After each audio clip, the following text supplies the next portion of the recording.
Latest episodes ను sun next లో చూసి ఎంజాయ్ చేయండి.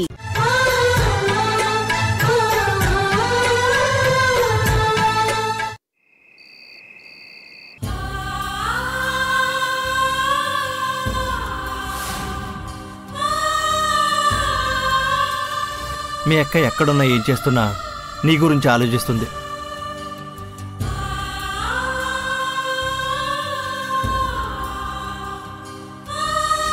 అమ్మా జాగ్రత్త అని చెప్పెళ్లే మనిషి ఇయాల గాయత్రి జాగ్రత్త అని చెప్పెళ్తున్నాడంటే ఏ మాయసేసావి ముద్రష్టపదానా.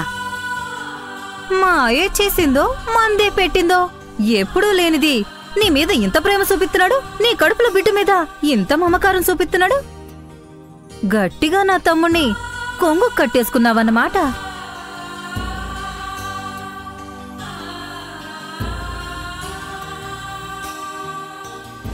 ఎవడో తెలీదు. అంత ఇట్టపడి కట్టపడి ఎందుకంటున్నావో కూడా మాకు తెలియట్లేదు. నా కొడుకుని అమాయకుని చేసి వాణ్ణి నీ వేపుకు తిప్పుకున్నావే. నీ అక్క మహాలక్ష్మేమో మమ్మల్ని మోసం చేసి వెళ్ళిపోయినది.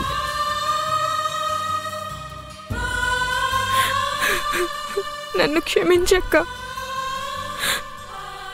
నా కడుపులో పెరుగుతున్న బిడ్డకు చంపే హక్కు నాకు లేదని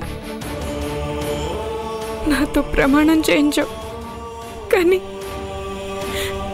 నేను నీకిచ్చిన మాటను నిలబెట్టుకోలేకపోతున్నాను. పెళ్లికి ముందే నేను తల్లిని కాబోతున్నానన్న విషయం తెలియక వినయ్ గారు నన్ను పెళ్లి చేసుకున్నారు. కానీ పెళ్ళైన తర్వాత ఈ విషయం తెలిసాక నన్ను ఆయన ద్వేషించలేదు. ఎందుకు ఇలా ద్రోహం చేసావని అడగలేదు. అంత మంచి మనిషికి నేను మాయన మచ్చగా మిగిలిపోవటం నాకు ఇష్టం లేదక్క. నీకోసం నేనేం చేయలేదు. బాధని మిగిల్చి వెళ్ళిపోతున్నా.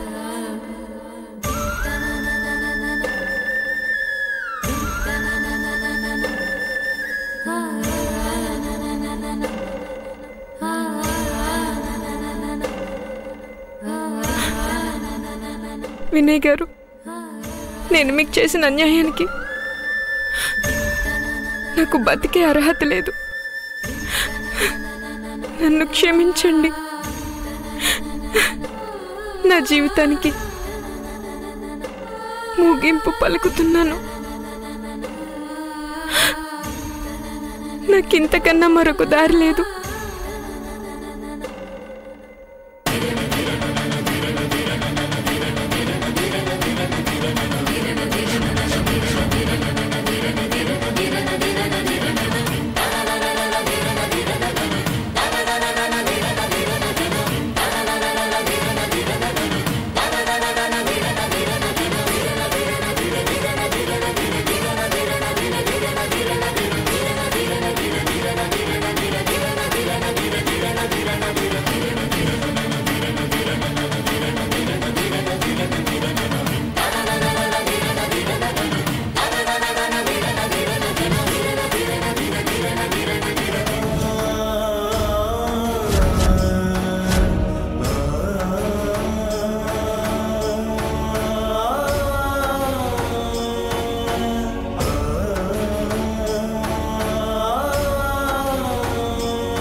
గాయత్రి, గాయత్రికి ఏం కాలేదు కదా?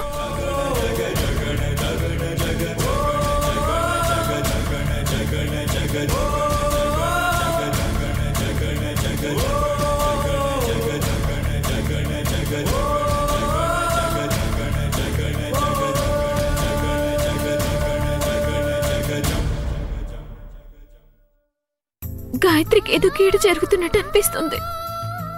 చేయని తప్పుకు గాయత్రి అందరి ముందు తలదించుకోవాల్సి వచ్చింది. వినయ్ చాలా గొప్ప వ్యక్తిత్వం ఉన్న మనిషి కాబట్టి గాయత్రి జీవితంలో జరిగిన తప్పుని క్షమించి ఆదరించాడు. వినయ్ లాంటి మంచి భర్త గాయత్రికి దొరకడం తన అదృష్టం. భగవంతుడా, నా చెల్లి గాయత్రికి ఎలాంటి ప్రమాదం జరగకుండా చూడు. తనెప్పుడు సంతోషంగా ఉండాలి.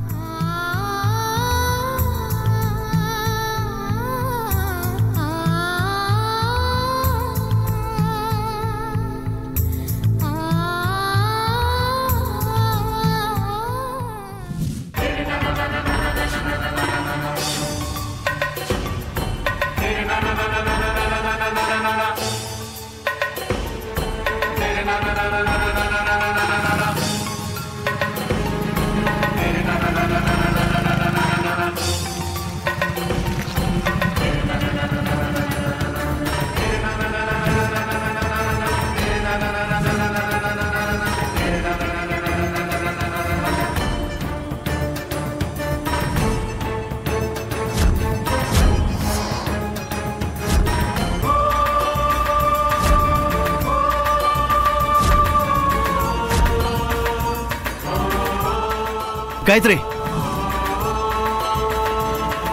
గాయత్రి,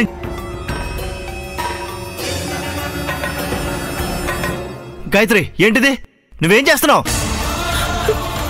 నాకు బతికే అర్హత లేదు. చచ్చిపోనివ్వండి. నీకేమైంది? ఎందుకు ఇలాంటి పిచ్చి పని చేస్తున్నావు? నేను ఇవ్వను. నన్ను చనిపోనివ్వండి. నేను బ్రతికి ఏం సాధించాలి? నన్ను చచ్చిపోనివ్వండి. నేను చచ్చిపోనివ్వండి. వద్దు గాయత్రి, నేను చెప్పేది విను. నేను చనిపోయాక మీ అక్క అమ్మ చూసిన సంబంధం చేసుకుని మీరు సంతోషంగా ఉండండి. నువ్వేం చేస్తున్నావు? నీకు అర్థమవుతుందా? వదులు. నేను చచ్చిపోవాలి. వదులు గాయత్రి, వదులు. నిన్ను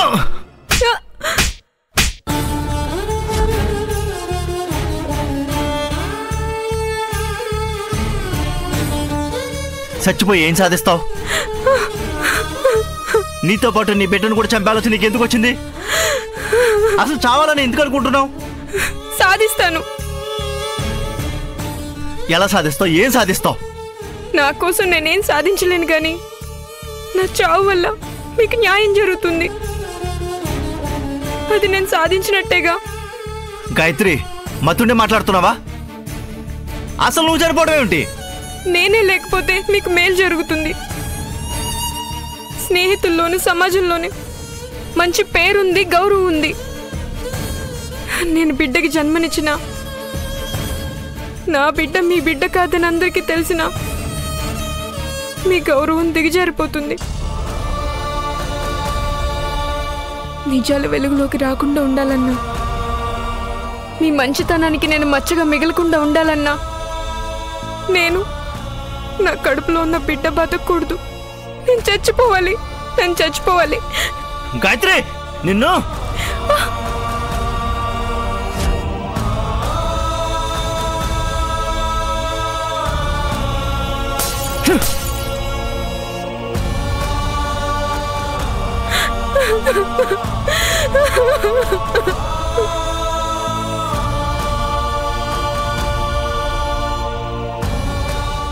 అవునండి, ఏ జన్మలో చేసుకున్న పుణ్యము మీలాంటి గొప్ప మనసున్న మనిషికి భార్యనయ్యాను. కొంతకాలమైనా మీ భార్యగా ఉండే అదృష్టం దక్కింది. దయచేసి ఈ లోకం నుంచి వెళ్ళిపోనివ్వండి. గాయత్రి, నీ వల్ల కానీ, నీ కడుపులో పెడుతున్న బిడ్డ వల్ల కానీ నా పరువు దిగజారిపోతుందని అనవసరాన్ని బయలు పెట్టుకోకు. నాకు నీ మీద కానీ, నీ కడుపులో పెడుతున్న బిడ్డ మీద కానీ ఎలాంటి కోపం లేదు, ద్వేషం లేదు.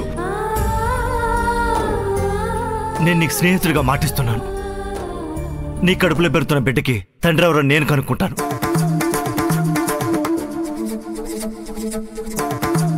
నీకు నీ బిడ్డకు న్యాయం జరగాలని నేను చూస్తాను. ఆ పైవాడు రాసిన మంతాల రాతని నేను మారుస్తాను. అనవసరంగా నా గురించి ఆలోచించి మీ జీవితం పాడు చేసుకోకండి. నన్ను ద్వేషించండి, ప్రేమించకండి. గాయత్రి, నేను నిన్ను కానీ నీ గతాన్ని కానీ ఎప్పటికీ ద్వేషించను. నీకిలాంటి పరీక్షలు పెట్టి నిన్నెంత బాధ పెడుతున్నందుకు ఆ దేవుణ్ణి తిట్టుకుంటున్నాను.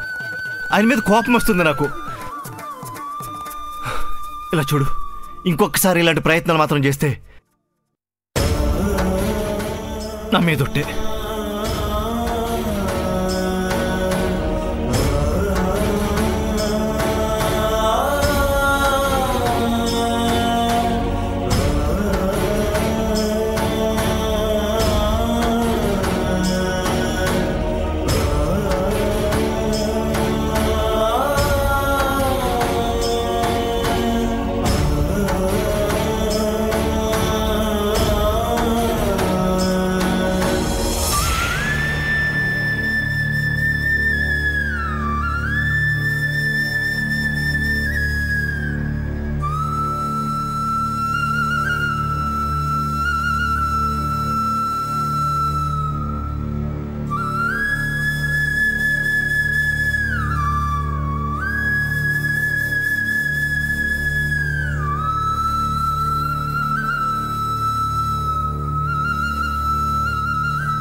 ఏ అమ్మాయి,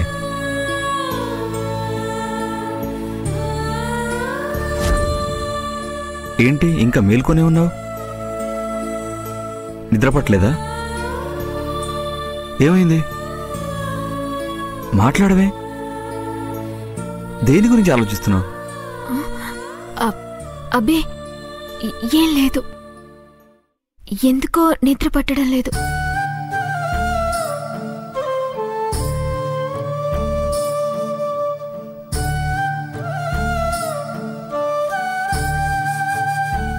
మీకు భోజనం వడ్డించమంటారా? లేదు, బయట ఫ్రెండ్స్తో చిన్న పార్టీకి వెళ్ళాను. అవును, మీరు భోజనం చేశారా? తినేసాను సార్. ఏ అమ్మాయి, నేను ఒకటి అడుగుతాను, నువ్వేమనుకోగా?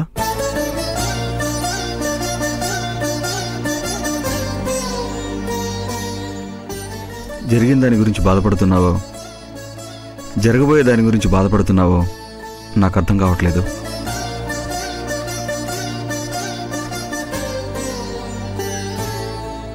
నీ కళ్ళల్లో ఏదో కష్టం ఉంది.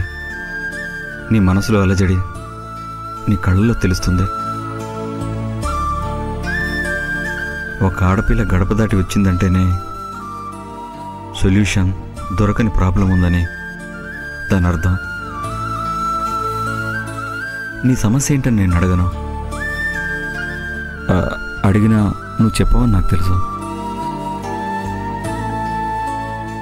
ఎవరి జీవితం వాళ్లకు ఎంతో ముఖ్యం.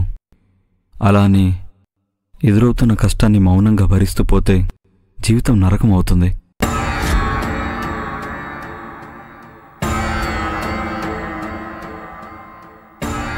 అనుకోకుండా మా ఇంటికి అనుకోని అతిథిలా వచ్చావు. పరిస్థితులకు తల వంచి మా ఇంట్లో తలదాచుకున్నావు. నీకేదైనా సహాయం కావాల్సి వస్తే నన్ను అడుగు. సహాయం అంటే నీ జీవితం స్వర్గతుల్యం చేస్తానని కాదు. నీకు ఎదురైన కష్టాల నుంచి నిన్ను గట్టెక్కించడానికి నా సాయశక్తిలో ప్రయత్నిస్తానని మాటిస్తున్నాను.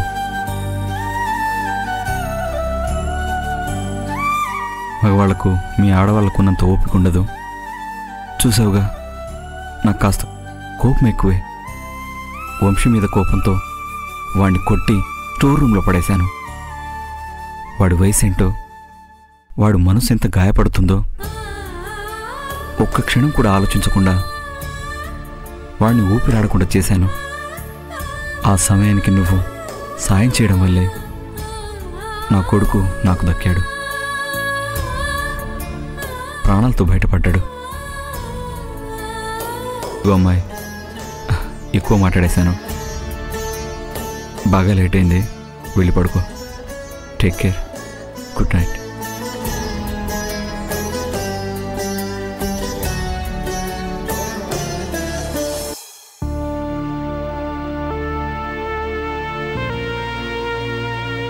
మమ్మీ, నువ్వెక్కడున్నావో కూడా నాకు తెలీదు. డాడీ ఏమో చెప్పడు, గ్రానీ కూడా చెప్పదు. ఈ ఇంట్లో నీ గురించి మాట్లాడితే పెద్ద తప్పు. డాడీ తిడతాడు, కొడతాడు.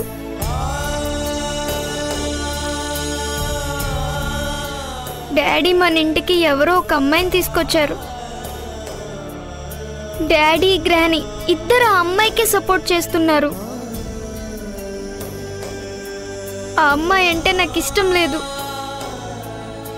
ఆ అమ్మాయిని ఇంట్లోంచి బయటికి పంపించాలనుంది. కానీ డాడీ గ్రానీ నా మాట వినడం లేదే.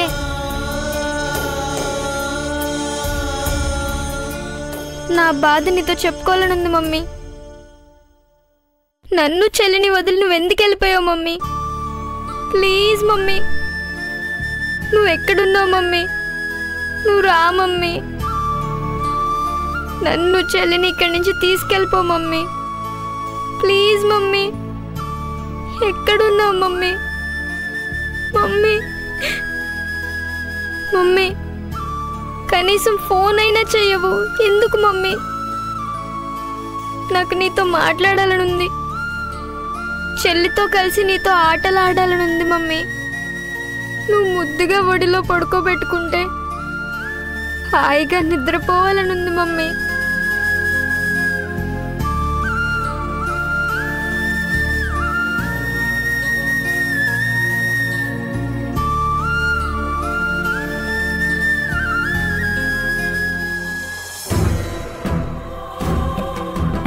అమ్మా, ఫంక్షన్ బాగా జరిగినది కదా? అవునే తల్లి, అందరి ఇళ్లలో అన్ని సానా బాగా జరుగుతున్నాయి, మన ఇళ్లలో తప్ప. పద. అమ్మా,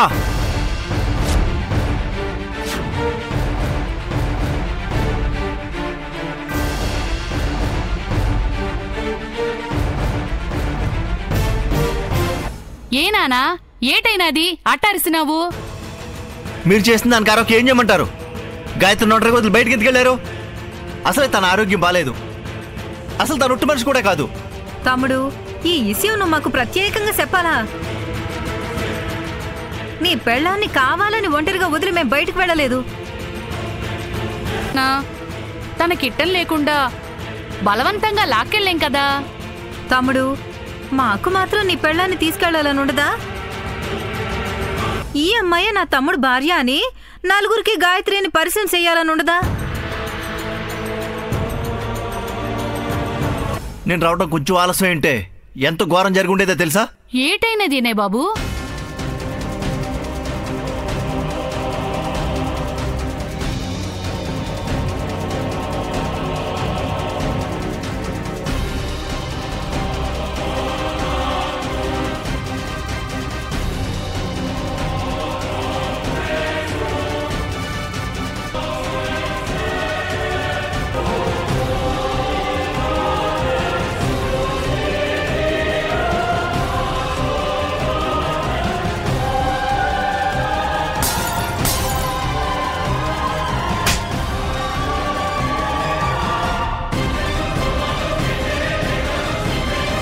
నేను టైంకి రాకపోతే చచ్చిపోయాను. ఓలమ్మో ఓలమ్మో, తమ్ముడు, నీ పెళ్ళం మామూలు ఆడిది కాదు.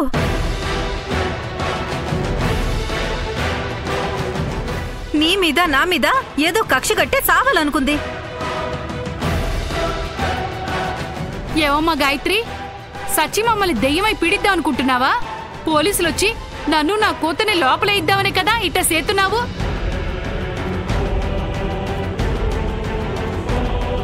ఇదేనా మీ మావయ్య, మీ అక్క మహాలక్ష్మి నీకు నేర్పిన బుద్ధులు సుద్దులు?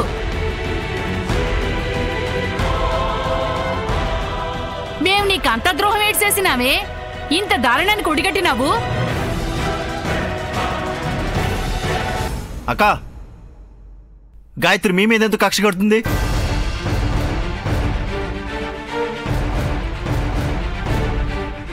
ఈ పరిస్థితుల్లో గాయత్రికి ధైర్యంగా సహాయంగా ఉండాల్సింది మీరిద్దరే కదా.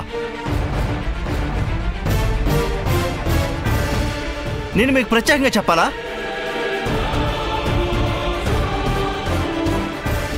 గాయత్రి సంతోషంగా ఉంటేనే కదా గాయత్రి బిడ్డ ఆరోగ్యంగా పుడతాడు.